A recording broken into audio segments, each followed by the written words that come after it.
శ్రీ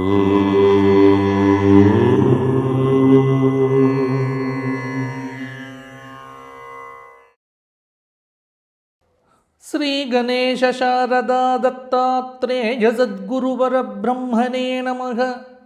వసుదేవసుతం దేవం కంసచానూరమర్దనం దేవకీ పరమానందం కృష్ణం వందే జగద్గురుం. స్వధర్మ ప్రేక్షకులకు మాస ఫలితాల్లో భాగంగా ఈ జనవరి నెల అంటే పుష్యమాసం కన్యారాశి వారికి ఎలా ఉండబోతోంది? ఆంగ్ల సంవత్సర ఆరంభం జనవరి 2026. కన్యారాశి వారికి ఏ విధమైన జాగ్రత్తలు తీసుకోవాలి, ఏ విధమైన పరిహారములు పాటించాలి మొదలైన విషయములను ఇప్పుడు చెప్పుకుందాం. కన్యారాశి ఉత్తర 2, 3, 4 పాదాలు, టోపాపి హస్త 4 పాదాలు, పైష నాఠ చిత్త 1, 2 పాదాలు, హే పో. మొత్తానికి కన్యారాశి వారికి ఈ మాసం గ్రహ సంచార పరంగా ఎలా ఉంది అని చూస్తే, ఈ పుష్యమాసంలో శుక్ర రాహువులైతే కొంత శుభమైన ఫలితములనైతే కన్యారాశి వారికి ఇస్తూ ఉన్నారు. శుక్ర రాహువులు అంటే కన్యారాశి నుంచి 4, 5, 6వ స్థానంలో ఉన్నటువంటి రాహువు, అలాగే కన్యారాశి నుంచి చతుర్థంలో ఉన్నటువంటి శుక్రుడి యొక్క అనుగ్రహ విశేషం. ముఖ్యంగా గ్రహ సంచార ప్రకారంగా బృహస్పతి 10వ స్థానంలో ఉన్నాడు కాబట్టి కొంత పర్వాలేదు. 7వ స్థానంలో శనైశ్చరుడు, 6వ స్థానంలో ఉన్నటువంటి రాహువు, 12వ స్థానంలో ఉన్నటువంటి కేతువు. ఇవి ఈ కన్యారాశి వారికి జనవరి నెలలో ఉండేటువంటి ప్రధానమైనటువంటి గ్రహములు. దాదాపుగా కొంత మేరకు కన్యారాశి వారికి జనవరి 2026 గ్రహయోగం అనేటువంటిది కొంతమేర అనుకూలిస్తోంది. మీ పనితీరు, మీ నడవడి, మీ యొక్క ఇన్వాల్వ్మెంట్ ఏదైతే ఉందో ఉద్యోగపరంగా అది మీకు కొంత అనుకూలతను పెంచి అనుకూలమైన బదిలీ కానీ, ప్రమోషన్స్ కానీ, ఇంక్రిమెంట్లు కానీ, అది ప్రైవేట్ అయినా గవర్నమెంట్ అయినా అది మీకు వచ్చేటువంటి అవకాశం ఉంది. బంధువులతో కలిసి నూతన ఒప్పందానికి ఆలోచనలు అనేటువంటివి జనవరి నెల 2వ వారంలో చేస్తారు. దూర ప్రాంతాల్లో వ్యాపార విస్తరణకు చేసేటువంటి ప్రయత్నములు ఏవైతే ఉన్నాయో అవి సానుకూలంగా ఉన్నాయి. భవిష్యత్తుకు సంబంధించినటువంటి కీలకమైనటువంటి నిర్ణయాలు కన్యారాశి వారు తీసుకుంటారు. విందు వినోదాది కార్యక్రమాల్లో పాల్గొంటారు. కుటుంబ సభ్యులతో తీరిక లేకుండా ఆనందంగా గడుపుతారు.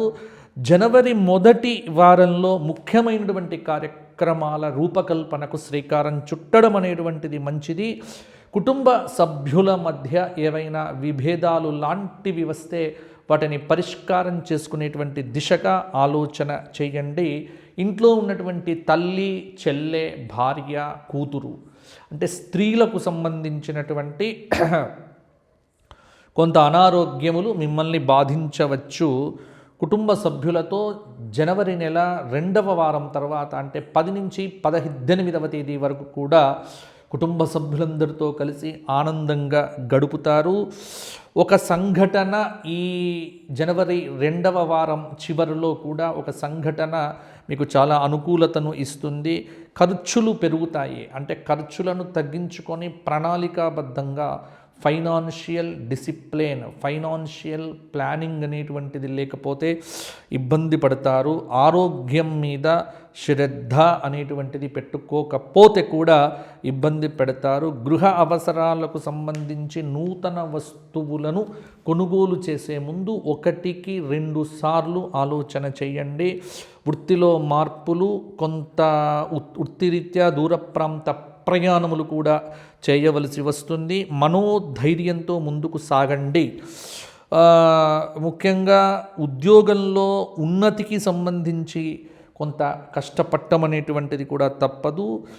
ఈ వారం నేను చెప్తున్నానంటే ఈ జనవరి నెల 2వ వారం అనేటువంటిది ఎవ్వరితో కూడా వాగ్వివాదాల జోలికి వెళ్ళకండి. అంటే ఎవరితో కూడా ఆర్గ్యుమెంట్లు అనేటువంటివి మీకు పనికి రాదు. చిన్నపాటి పనులు చేయటానికి కూడా కొంత ప్రయత్నం, ఎఫర్ట్ అనేటువంటిది బాగా పెట్టవలసి వస్తుంది. గతంలో దూరమైనటువంటి వ్యక్తులు ఎవరైతే ఉన్నారో వారు మిమ్మల్ని కలుస్తారు. ఇతరుల జోక్యాన్ని మీ కుటుంబంలో వీలైనంత వరకు కొంత నివారణ చేయటం అనేటువంటిది కూడా మంచిది. ఏ పని మొదలు పెట్టినప్పటికీ కూడా ఈ మాసంలో కొంత మేరకు ప్రయోజనం అనేటువంటిది ఉంటుంది. పెళ్ళిళ్ళు అంటే కన్యారాశి వారికి సంబంధించినటువంటి పెళ్ళిళ్ళు కూడా తలవని తలంపుగా స్థిరపడతాయి. మంచి పేరు ప్రతిష్టలు వస్తాయి. బయట ఎన్ని సమస్యలు ఉన్నప్పటికీ విజయాన్ని సాధించగలుగుతారు. సంతోషం, పదవీ లాభం సిద్ధిస్తుంది. వ్యాపార తగాదాలు తీర్చటం యందు కూడా కొంతమేర అనుకూలత అనేటువంటిది కలుగుతుంది. ఆకస్మికమైనటువంటి ధనలాభము, గతంలో చేసినటువంటి కృషికి తగినటువంటి గుర్తింపు అనేటువంటిది కూడా లభించవచ్చు. మొత్తానికి కన్యారాశి వారికి ఈ వారమంతా కూడా కొంత అనుకూలమైనటువంటి ఫలితములు ఉన్నాయి. మొదటి వారము, రెండవ వారము బంధుమిత్రులతో, మూడవ వారము ముఖ్యమైన పనులు పూర్తి చేయడం, నాలుగవ వారము దూర ప్రయాణాలు మొదలైనటువంటివి కొంత బాగానే ఉంటుంది. ముఖ్యంగా కన్యారాశి వారు అనేక మార్గముల్లో కూడా ప్రయోజనాలను కూడా ఈ మాసంలో పొందుతారు. కాలం అనేటువంటిది కొంతమేరకు మీరు కష్టపడితే కాలం అనేది కూడా సహకరిస్తుంది. స్వల్ప ప్రయత్నంతో అనేక విజయాలు కూడా సొంతమవుతాయి. స్థిరాస్తులకు సంబంధించిన వృద్ధి అనేటువంటిది కూడా కలుగుతుంది. స్త్రీలు ఆభరణాలు కొన్ని కొనుగోలు చేయటంలో జాగ్రత్తగా ఉండండి. సమాజంలో గౌరవం ఇనుమడిస్తుంది. వ్యాపారం పర్వాలేదన్నట్టుగా ఉంటుంది. జీవితం సంతృప్తికరంగా సాగుతుంది. మిత్రుల నుండి రావలసిన ధనము కూడా చేతికి అందుతుంది. కన్యారాశి వారికి ఇక పరిహారాల విషయానికి వచ్చినట్లయితే ఈ కన్యారాశి వారు 4 శుక్రవారాలు రాహుకాలంలో దీపారాధన చెయ్యటం వల్ల, అంటే ఉదయం 10:30 నుంచి 12 లోపల దీపారాధన చేయటం వల్ల మంచి ఫలితాలు పొందుతారు. ప్రతి శుక్రవారం సాయంత్రం లలిత అష్టోత్తరం రజత చల శృంగ అగ్రమధ్యస్థాయై నమః ఈ నామములతో కుంకుమార్చన చేసి ఆ కుంకుమ తెల్లవారి మీరు ధరించటం వల్ల కూడా చాలా ప్రయోజనములు అనేటువంటివి పొందుతారు. అలాగే విష్ణు సహస్రనామము 4 శనివారాలు చెయ్యండి. వెంకటేశ్వర స్వామి వారి దర్శనం చేసుకోండి. భగవంతుడికి ఎంత దగ్గరగా ఉంటే అంత గ్రహముల యొక్క అనుగ్రహం మీకు లభించవచ్చు. కాబట్టి కన్యారాశి వారు ఈ మాసమంతా కూడా మంచి ఫలితాలు పొందుతారు. వ్యక్తిగత జాతకాల సంప్రదించటం అంటే నాతో మాట్లాడాలి, వ్యక్తిగత జాతకాల్లో బలాబలాలు తెలుసుకోవాలి, దశ అంతర్దశల వివరాలు తెలుసుకోవాలనుకుంటే కింద కనిపిస్తున్న నెంబర్కు ఫోన్ చేసి నాతో మాట్లాడండి.